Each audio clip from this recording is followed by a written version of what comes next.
খেলা আরে খেলা আমি অপেক্ষায় আছি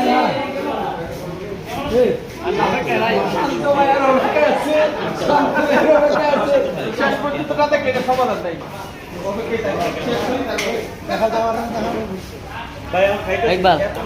আমার খাওয়ার কথা হইবে দিছি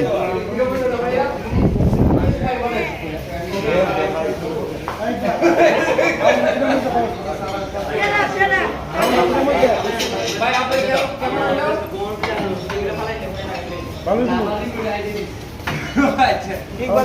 না বেটা